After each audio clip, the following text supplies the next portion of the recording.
non-offending cyclist and pedestrian struck and killed by motorist jumping the curb in Manhattan while also likely speeding in a 25-mile-per-hour zone using a stolen rental vehicle early Saturday morning. The driver and lone passenger fled the crime scene, but were fortunately found a block away and taken to the hospital for treatment and drug testing.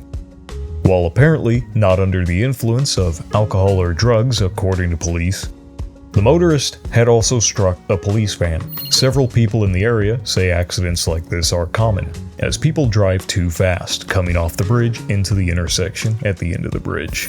Curiously, this particular New York Times article goes on to mention, pedestrian deaths citywide have declined 19% during the first 6 months of 2025, compared with those in the same period last year, dropping from 63 deaths to 51, according to the city's Department of Transportation. I feel like there was something mildly controversial to many rich and/or just entitled motonormative drivers that was being implemented around the beginning of 2025 that may have directly impacted the significant drop in overall traffic deaths and transit crime, air pollution, and noise pollution.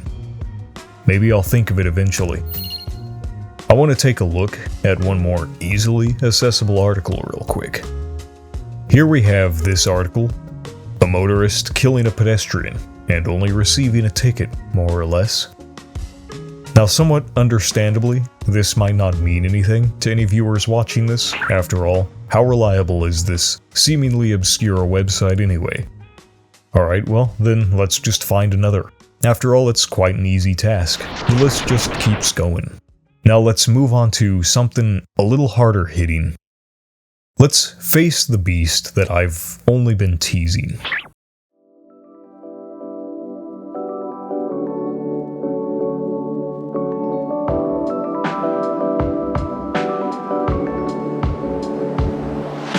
Who is breaking the laws more often? Here we have another quite easily accessible article revealing the results of a study done on around 28,000 cyclists, and compared with a study on motorists using traffic cameras. The results ultimately revealed that, compared to studies by the Danish Road Directorate that found 66% of drivers broke traffic laws, the camera-based bike study found that just 4.9% of cyclists broke laws when riding on bike paths. When bike paths were not present, that figure increased to 14. Interestingly enough to me, this is quite damaging to two myths that many entitled motorists love to latch onto. That cyclists break more traffic laws, and then second, that cycle paths are a waste of money. Now, to be fair for a second, and humor for a second, motorists, this study was only done in one specific area, so surely it hasn't been replicated several times. The funniest thing is when motorists sometimes are overwhelmed with too much objective, true, verifiable facts and statistics that they just eventually fall back on the, yeah, but cyclists are annoying. As if motorists aren't constantly waking up entire blocks and neighborhoods every night like,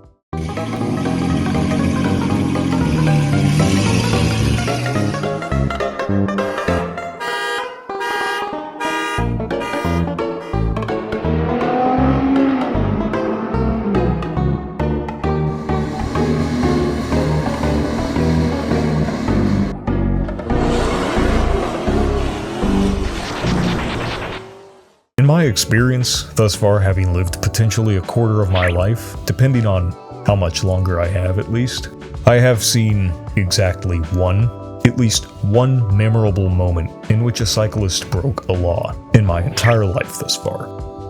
I have seen motorists break laws since acquiring object permanence sometime as a child, and even more often once I obtained my license. So to me it seems as though you have to be willfully ignorant, absolutely unable to research, and/or all of the above, plus not have a strong grasp on reality, to truly sit back and think that cyclists are the ones breaking the rules the most. When every ounce of research and data, and well, least importantly, but I'll still add, my own anecdotal evidence, here show only the contrary. Not only this, personal private vehicles are subject to more crime than any other mode of transportation. Which, again, is in complete opposition to the notion that public transportation has the most crime somehow.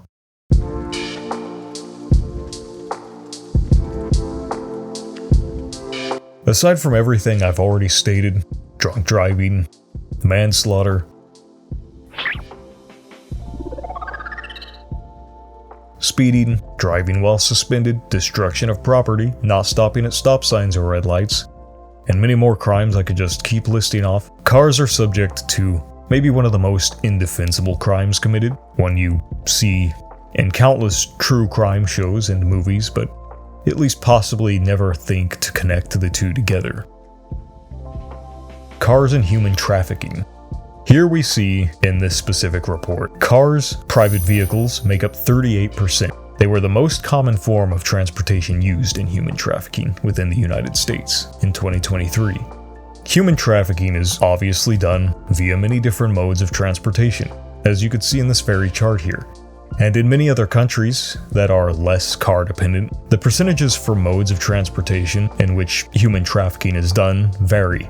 But it seems to me that on average, a discrete private vehicle having the ability to travel to remote areas is predominantly used in this crime. However, is this going to go away by reducing car dependency and making alternative modes of transportation more viable? Well, no. And unfortunately, this crime is a hard one to tackle, and oftentimes requires delicate investigative work and lots of time to even uncover trafficking rings. My point is, what I'm trying to say here, crime happens everywhere. The moment you wake up and leave your residence, crime exists. The moment you wake up, crime exists and could happen to you. It is juvenile and beyond silly to think that crime is somehow relegated exclusively to public transportation, and cars are immune. And quite honestly, I personally don't believe that this needs to be stated, or at least historically I have felt this to be common knowledge.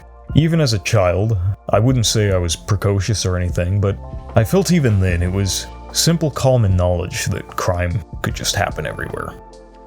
However, unfortunately, recent conversations and discussions in my life on such topics have swayed me that no, in fact, the car is just so normalized in American society that the simple idea that crime just simply exists is somehow debated and controversial, and not just a meaningless grift that people should ignore.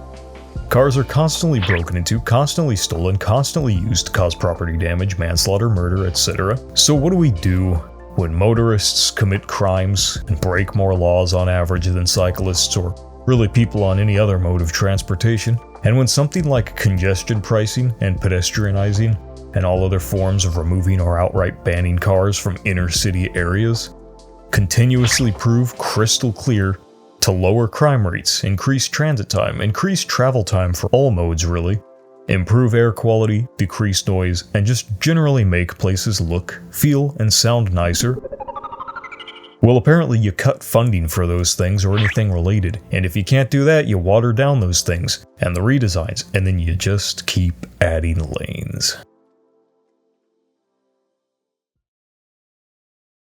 And now I'd like to go over the statistics, just to see if maybe for today cars didn't kill anyone and cyclists were actually the ones killing people today.